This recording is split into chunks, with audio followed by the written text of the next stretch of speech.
Welcome dear friends. আজকে আমরা হাইপোথিসিসের উপর প্রিভিয়াস ইয়ারের কিছু প্রশ্ন সলভ করব।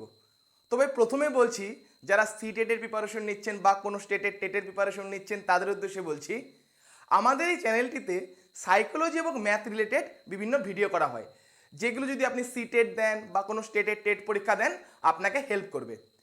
যারা এনটিএনেটের প্রিপারেশন নিচ্ছেন, এনটিএনেট এডুকেশনের প্রিপারেশন নিচ্ছেন তাদের উদ্দেশ্যে বলছি, আমাদের এই চ্যানেলটিতে এনটিএনেট এডুকেশনের বিভিন্ন টপিকের উপর ভিডিও করা হয়, যেগুলো যদি আপনি এনটিএনেট এডুকেশন পেপার দেন আপনাকে তো হেল্প করবেই, এবং আপনারা যারা অন্যান্য সাবজেক্টেরও আছেন তাদের ফার্স্ট পেপারেও হেল্প করবে। আপনারা যদি আমাদের সাথে ফেসবুকের মাধ্যমেও যুক্ত হতে চান, আমাদের ফেসবুক পেজ টাইম টু লার্নকে অবশ্যই লাইক করবেন। আমি ডেসক্রিপশনে লিঙ্ক দিয়ে দিব। এই পেজটিতে আমরা আপডেট দিয়ে দেই আগামীতে আমাদের চ্যানেলে কি ভিডিও আসতে চলেছে। আমি সার্থক পাল আপনাদের সবাইকে স্বাগত জানাচ্ছি আমাদের YouTube channel time to learning. চলুন তাহলে শুরু করি। তাহলে ডিয়ার ফ্রেন্ডস, আজকে হাইপোথিসিসের উপর প্রশ্ন সলভ করার আগে হাইপোথিসিস যে আমি ভিডিওটা করেছিলাম সেখানে সামান্য একটু কথা আপনাদের বলতে ভুলে গিয়েছিলাম, সেটা আজকে একটু বলে দিই। ধরুন আমি একটা টপিক নিয়েছি বা আমি যে রিসার্চ করছি সেটার একটা আমি টপিকটা কি নিয়েছি, এরকম a study on intelligence of secondary school students in Cooch Behar district with respect to their gender.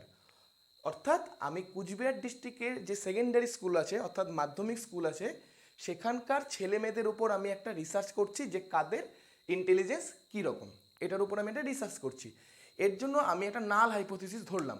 নাল হাইপোথিসিসকে মনে রাখবেন 8-0 এটা দ্বারা প্রকাশ করা হয় নাল হাইপোথিসিসকে। নাল হাইপোথিসিস কী হবে তাহলে? এটা এখানে there is no significance difference of intelligence between male and female secondary school students in CB district. অর্থাৎ সিবি ডিস্ট্রিক্টে কুচবিহার ডিস্ট্রিক্টে যে মাধ্যমিক স্কুলের ছেলেমেয়েরা আছে তাদের বুদ্ধিতে ইন্টেলিজেন্সে কোনো পার্থক্য নেই, এটা আমি ধরে নিলাম। এখন মনে রাখবেন, আমরা তো জানি যে আমরা রিসার্চের একটা পার্ট কি আমাদের হাইপোথিসিস টেস্টিং করা। আমরা যেমন হাইপোথিসিস ধরে নিচ্ছি এটাও যেমন একটা রিসার্চের পার্ট, তেমনি রিসার্চের একটা পার্ট হলো হাইপোথিসিস টেস্ট করা। হাইপোথিসিস টেস্ট করে আমরা কি দেখি, যে আমরা যে হাইপোথিসিসটা ধরে নিয়েছি সেটা ঠিক না ভুল। যদি ঠিক হয়, যে আমরা ক্যালকুলেশন করে দেখলাম যে হাইপোথিসিসটা ঠিক আছে, যে আমি যেটা ক্যালকুলেশন করে দেখলাম যে হাইপোথিসিসটা ঠিক, তখন আমি কি করব? হাইপোথিসিসটাকে অ্যাকসেপ্ট করব, তাই না? আর যদি ভুল হয়, আমি ক্যালকুলেশন করে দেখলাম যে না আমি যেটা ধরেছি সেটা ঠিক না, তখন আমরা কি করব? আমরা যে নাল হাইপোথিসিসটা ধরেছি সেটাকে কি করব? তাহলে ভুল জিনিসকে ধরবো না, ভুল জিনিসকে কি করব? রিজেক্ট করব। বোঝা গেল? তাহলে আমরা যদি ক্যালকুলেশন করে দেখি যে আমার হাইপোথিসিসটা ঠিকঠাক আছে, তাহলে আমরা যে নাল হাইপোথিসিসটাকে ধরেছি সেটাকে কি করব? অ্যাকসেপ্ট করব। আর যদি দেখি ভুল হয়েছে তাহলে নাল হাইপোথিসিসটাকে কি করব? রিজেক্ট করব। ক্লিয়ার?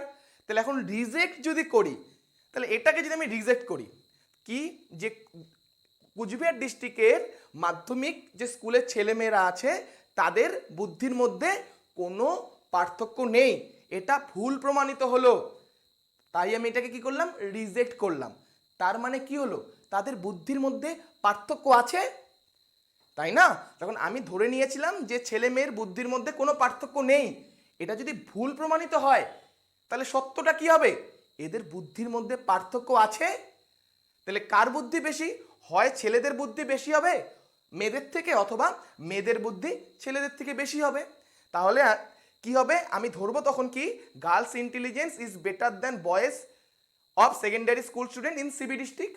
হয় মেয়েদের ইন্টেলিজেন্স বেশি হবে ছেলেদের থেকে, অথবা কি ধরতে পারি, boys intelligence is better than girls of secondary school student in CB district, অথবা বয়েজের ইন্টেলিজেন্স বেশি হবে মেয়েদের থেকে। তাহলে যদি আমাদের নাল হাইপোথিসিস যদি রিজেক্ট হয়, তাহলে আমরা যেই হাইপোথিসিসকে অ্যাকসেপ্ট করব সেটাকে আমরা বলি অল্টারনেটিভ হাইপোথিসিস বা রিসার্চ হাইপোথিসিস। ক্লিয়ার? আমরা এটাকে কি বলবো? অল্টারনেটিভ হাইপোথিসিস বা রিসার্চ হাইপোথিসিস। তাহলে রিসার্চ হাইপোথিসিস বা অল্টারনেটিভ হাইপোথিসিস কি? যদি নাল হাইপোথিসিস রিজেক্ট হয়ে যায়, নাল হাইপোথিসিস যদি ভুল প্রমাণিত হয়ে যায়, তখন আমরা যেই হাইপোথিসিস ধরে কাজটা করব সেটাকে কি বলবো? অল্টারনেটিভ হাইপোথিসিস বা রিসার্চ হাইপোথিসিস।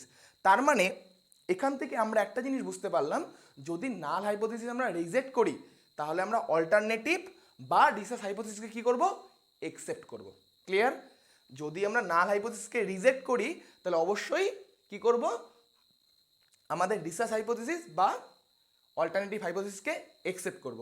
আর নাল হাইপোথিসিসকে যদি একসেপ্ট করি তাহলে এদের কি করব, রিজেক্ট করব। এদের বলতে কারা, অল্টারনেটিভ বা রিসার্চ হাইপোথিসিস কি করব, রিজেক্ট করব। এখন আপনাদের অনেকের মনে হয় স্যার এটা তো ডাইরেকশনাল হাইপোথিসিস। হ্যাঁ, এটাকে আপনারা ডাইরেকশনালও বলতে পারেন। আবার যদি পরীক্ষা যখন যদি প্রশ্ন আসে তখন দেখবেন ডাইরেকশনাল আর অল্টারনেটিভ দুটো একসাথে থাকবে না। ডাইরেকশনাল আর নন ডাইরেকশনাল দুটোর মধ্যে একটাকে চুজ করতে বললে তখন বলবেন ডাইরেকশনাল হাইপোথিসিস। আর যদি নাল হাইপোথিসিস আর হচ্ছে অল্টারনেটিভ হাইপোথিসিস বা হচ্ছে রিসার্চ হাইপোথিসিসের মধ্যে চুজ করতে বলে তখন হচ্ছে রিসার্চ হাইপোথিসিস বা অল্টারনেটিভ হাইপোথিসিস বলবেন। আশা করি এতটুকুই বোঝা গেল, বোঝাতে পারলাম আমি আপনাদের। তাহলে এখন কিছু প্রশ্ন করে নেই এখান থেকে, ঠিক আছে? যে গত কয়েক বছরে যে প্রশ্নগুলো এসেছিল সেগুলো আমরা করে নিই। চলুন তাহলে। ডিয়ার ফ্রেন্ডস, আজকের ফার্স্ট প্রশ্ন, এটা 20 জুন 2019-এর ফার্স্ট শিফটের প্রশ্ন।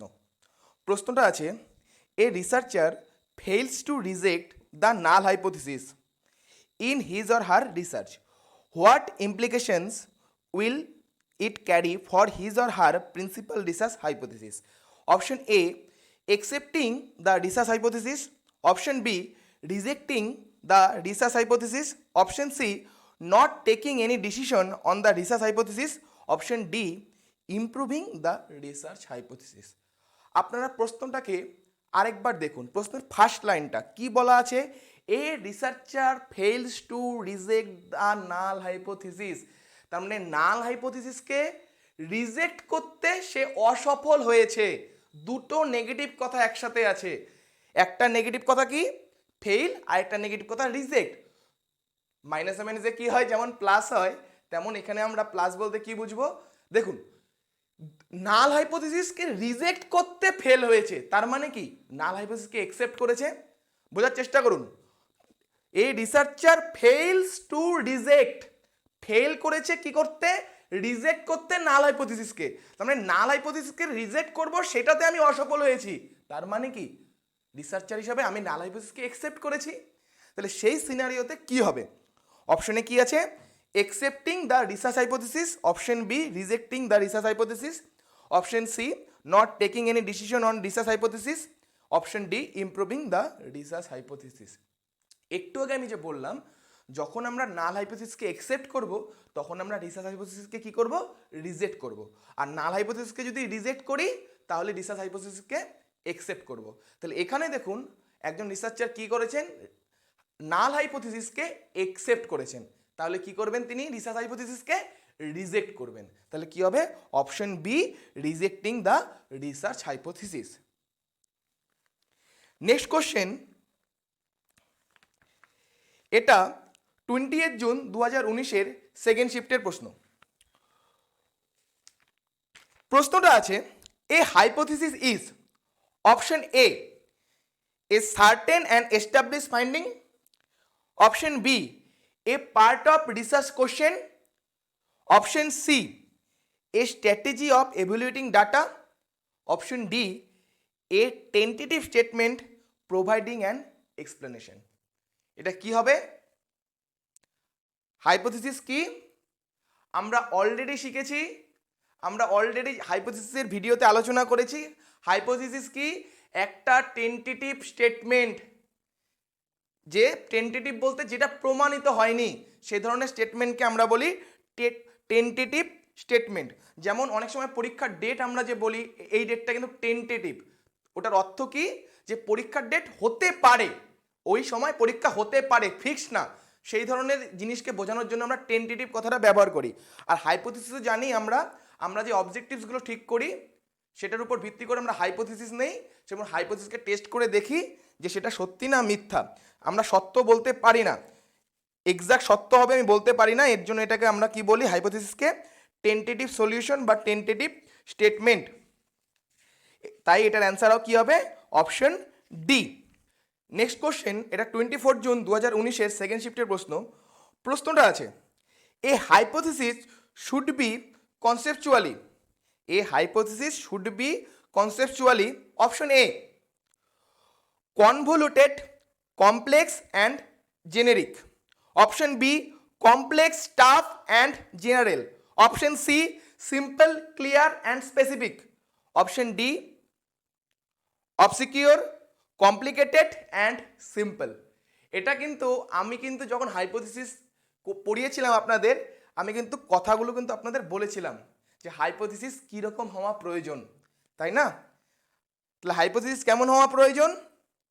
আমি বলেছিলাম সিম্পল, ক্লিয়ার অ্যান্ড স্পেসিফিক, একদম সহজ হবে, যে আমি যেন দেখে বুঝতে পারি যে আমরা অ্যাকচুয়ালি কি প্রমাণ করতে যাচ্ছি। হাইপোথিসিস কি হবে? Simple, clear and specific. তাহলে এখানে কি হবে? Option C. খুবই কিন্তু সহজ প্রশ্ন এটা। আশা করি এবার যদি এই টাইপের কিছু প্রশ্ন চলে আসে আপনারা অবশ্যই অ্যান্সার করতে পারবেন। নেক্সট কোশ্চেন, এটা 26 জুন 2019-এর সেকেন্ড শিফটের প্রশ্ন। প্রশ্নটা আছে, a tentative proposition with unknown validity that specifies a relation between two or more variables is called. মানে একটা tentative propositions with unknown validity that specifies a relation, একটা রিলেশন কি করে, কাদের মধ্যে রিলেশন দেখায়? Between two or more variables is called research problem, B number option research proposal, C number option research design, D number option research hypothesis. তাহলে এখানে কি আর বলার প্রয়োজন আছে? আমরা অলরেডি জানি যে একটা টেন্টেটিভ স্টেটমেন্ট হয় বা প্রপোজিশন এখানে বলেছে, আর আমরা জানি ইন্ডিপেন্ডেন্ট ভেরিয়েবল, ডিপেন্ডেন্ট ভেরিয়েবল বা দুটো ভেরিয়েবলের মধ্যে সম্পর্ক দেখায় কে? হাইপোথিসিস। তাহলে এখানে কি হবে? Option D research hypothesis. এর পরের প্রশ্ন 3 ডিসেম্বর 2019-এর ফার্স্ট শিফটের প্রশ্ন। প্রশ্নটা আছে, hypothesis testing in main concept of which type of research. Hypothesis testing is the main concept of which type of research. মানে কোন ধরনের রিসার্চে হাইপোথিসিস টেস্টিং এটা খুব মেইন প্রধান concept. Option A experimental research, option B historical research, option C survey research, option D exegetic research. আপনাদের কি মনে হচ্ছে এটা কি হতে পারে? অলরেডি আমরা জানি, আপনারা ভিডিওটাকে পজ করে ভাবুন যে কোন ধরনের রিসার্চে হাইপোথিসিস টেস্টিং খুব বেশি ভাইটাল। আপনারা এইভাবেও চিন্তা করতে পারেন। আমরা জানি কি হবে এটা? Experimental research. মনে রাখবেন এক্সপেরিমেন্টাল রিসার্চে হাইপোথিসিস টেস্টিং খুবই ভাইটাল একটা ভূমিকা পালন করে। নেক্সট কোশ্চেন, এটা 6 ডিসেম্বর 2019-এর সেকেন্ড শিফটের প্রশ্ন। প্রশ্নটা আছে, at the stage of data analysis in which quantitative techniques have been used by a researcher, the evidence warrants the rejection of null hypothesis. Which of the following decisions of the researcher will be deemed appropriate? মানে কি বলেছে যে আমরা যে data analysis করেছি সেখান থেকে কি কি দেখাচ্ছে ডেটা অ্যানালাইসিস করে যে আমাদের নাল হাইপোথিসিসকে রিজেক্ট করা উচিত। তাহলে সেই সময় একজন রিসার্চার কি ডিসিশন নিবে যেটা যেন অ্যাপ্রোপ্রিয়েট হয়?